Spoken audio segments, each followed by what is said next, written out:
Hello, c'est HR, ton chroniqueur. Alors ça y est, je viens de voir au cinéma La Malédiction, les origines. Forcément, il faut que je t'en parle. Mais avant cela, n'oublie pas, si tu n'es pas abonné, pense à le faire. Pense à la petite cloche pour les notifs. Let's go. Je pense qu'elle est destinée à être la mère. La mère de quoi? La marque du diable. 666.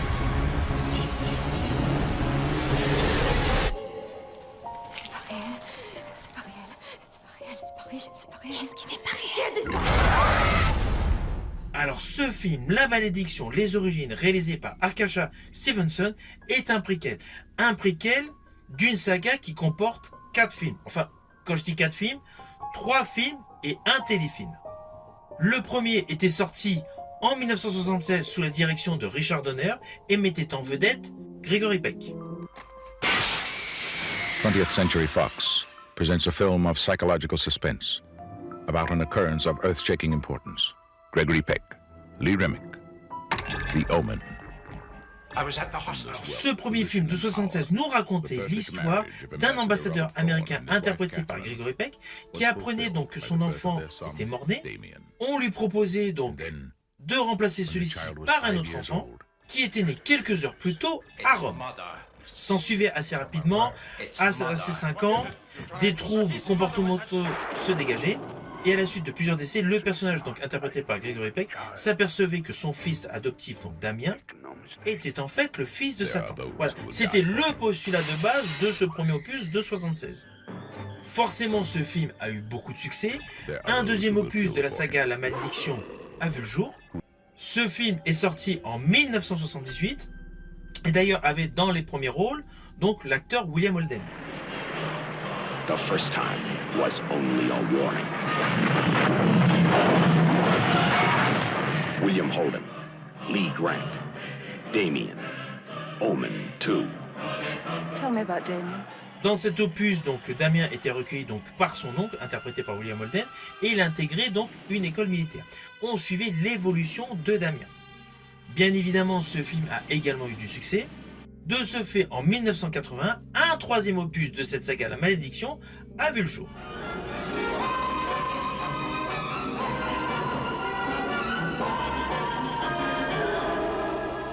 Heed the warning. Prepare for the final conflict. Dans cet opus de 1981, c'est l'interprète Sam Neill que vous avez pu voir dans Jurassic Park qui interprète le rôle de Damien. Dans cette histoire, Damien est devenu patron du multinational et en même temps dirigeant d'une secte satanique. Le film, bien évidemment, a rencontré son public et a eu du succès.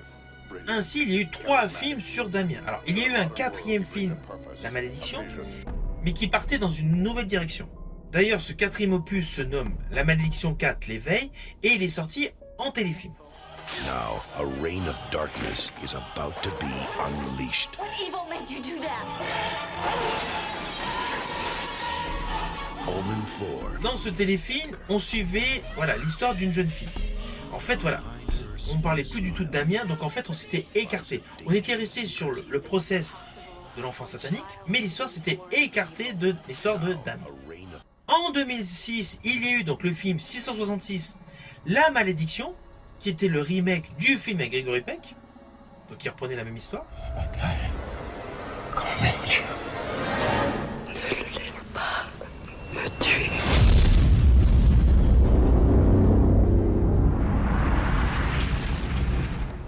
Alors, pour la petite histoire, sachez que cette saga cinématographique La Malédiction est adaptée d'une saga littéraire, The Omen.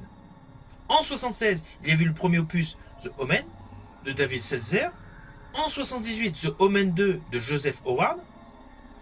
En 1980, The Omen 3, The Final Conflict de Gordon McGill.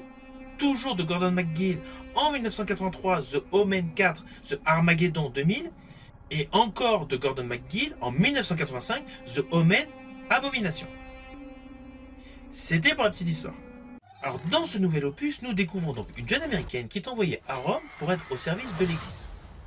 De fil en aiguille, elle rencontre des forces obscures qui, implicitement, lui font remettre en question sa propre foi.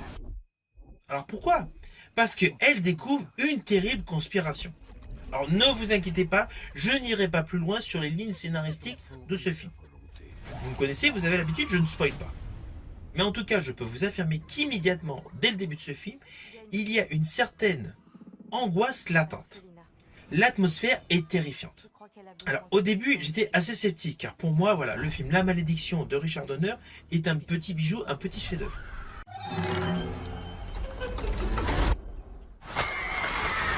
En fait, ce film La Malédiction, l'origine, est une vraie surprise horrifique.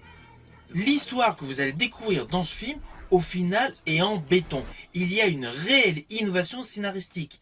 Car même si vous avez regardé tous les teasers, tous les spots publicitaires et la bande-annonce, vous ne pouvez aucunement deviner le véritable pivot central de cette histoire.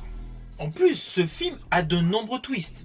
Alors il y a une scène que j'ai particulièrement aimée, mais bien évidemment, je vous le dirai plus à la fin de cette vidéo, car cela pourrait s'apparenter à un spoil.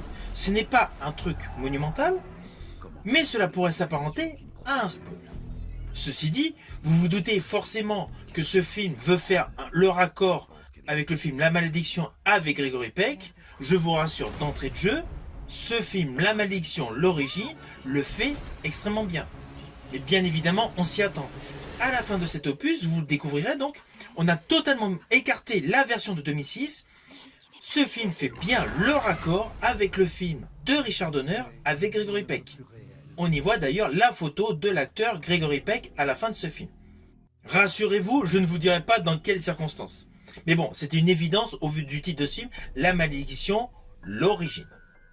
Alors même si la fin de celui-ci donc est prévisible, ce qui est assez logique, on la connaît, je tiens quand même à vous préciser que vous allez être tenu en haleine du début jusqu'à la fin. Et chose assez innovante dans la réalisation de ce film, c'est qu'au fur et à mesure que l'on avance, que l'on progresse dans l'histoire, outre le fait des nombreux twists, il y a de réels moments où on s'attarde pour capter les émotions des protagonistes principaux. Avec bien évidemment en figure de proue, le visage extrêmement expressif du personnage Margaret. Honnêtement, j'ai vraiment aimé ce film. Je tiens à vous préciser qu'il y a un très beau travail sur le plan de la photographie.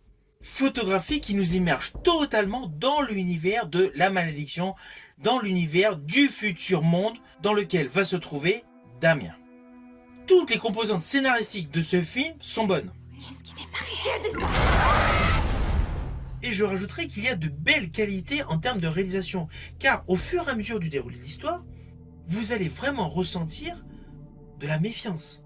Tout en étant totalement immergé dans ce film, vous allez avoir l'impression, la réelle impression qu'il y a une menace omniprésente. Le film est très bien joué, le film est très bien maîtrisé, la réalisation et les plans séquences sont certes assez classiques, assez convenus, mais en fait on n'a pas besoin de faire des effets de fou en termes visuels. Néanmoins, il y a quelques beaux moments de frayeur, vous allez avoir votre dose de jumpscares dans ce film. J'ai particulièrement aimé d'ailleurs certains zooms. Mais la majorité de ce film est tournée de manière classique. Mais je dirais que ce qui donne une profondeur horrifique à ce film, c'est la manière dont ça a été filmé et essentiellement la direction d'acteurs et d'actrices qu'il y a eu. Juste le fait de ressentir la peur, la frayeur que peut avoir donc l'interprète principal de ce film va vous permettre d'obtenir à son paroxysme de véritables moments de frayeur. On va pas se mentir, c'est un film où les frissons sont garantis. La peur est réelle. Je rajouterais qu'elle est palpable. Et ces derniers temps, au cinéma, souvent un film a la connotation horrifique, mais en fait il ne l'est pas. On a plutôt envie de rigoler sur certains plans séquences. Là, dans ce film, la peur est omniprésente et elle est palpable. On ressent de véritables frissons. Alors côté casting, il y a eu un très bon choix. Alors Nell Tigerfree, qui interprète le personnage de Margaret, est topissime. Son jeu, on a réellement le sentiment qu'elle le vit. Alors pour les aficionados du cinéma et des séries, sachez qu'auparavant, on avait pu la voir dans la série The Servant. Elle est partie, tu peux poser ça sur la table. Je suis bien comme je suis, monsieur Turner. On a perdu Jericho quand il avait 13 semaines. Ça a été dur pour Dorothy. C'est la seule chose qui l'ait calmé. Il est l'heure que j'emmène Jericho faire sa promenade. Dans cette série, elle interprétait le personnage de Lynn Gleason. Alors toujours côté féminin, à ses côtés, nous retrouvons Sonia Braga. Sonia Braga qui a une belle carrière cinématographique et télé. Elle a eu de nombreuses apparitions dans différentes séries donc pour la télévision. Alors moi personnellement, je l'avais découvert avec la série Entrepôt 13, Warehouse 13. Mais côté cinéma, j'avais particulièrement aimé le rôle un petit peu rigolo, un petit peu comique, un petit peu décalé, aux côtés de Jennifer Lopez dans Shotgun Wedding. Alors dans ce film, j'ai particulièrement apprécié le personnage du père Brennan, interprété par Ralph Ineson. Alors, dernièrement, vous avez pu le voir dans The Creator.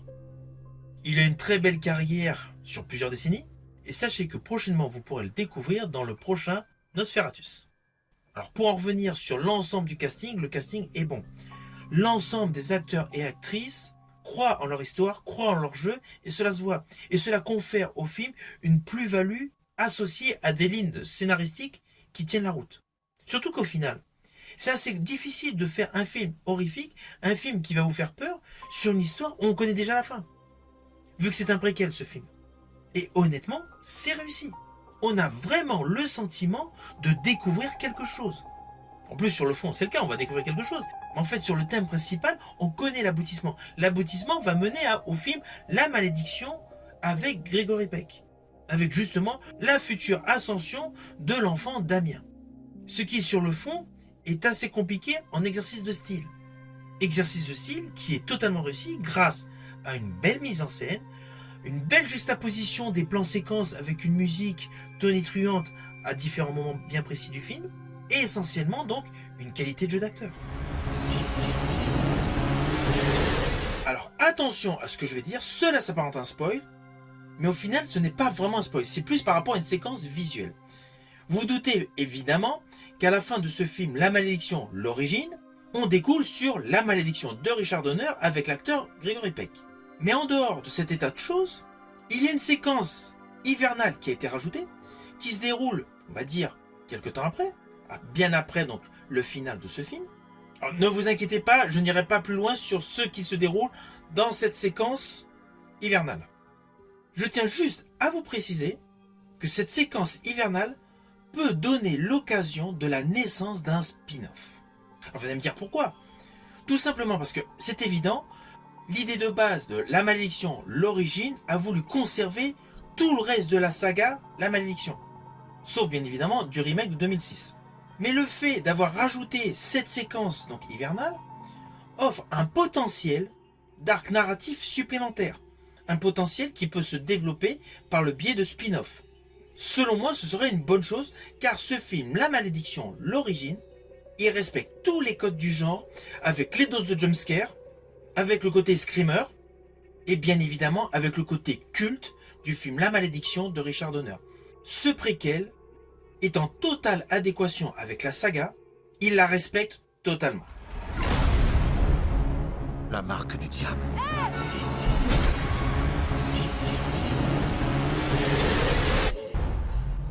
C'est on ne peut plus réel. Alors au final, forcément, c'est un film que je vous invite à découvrir.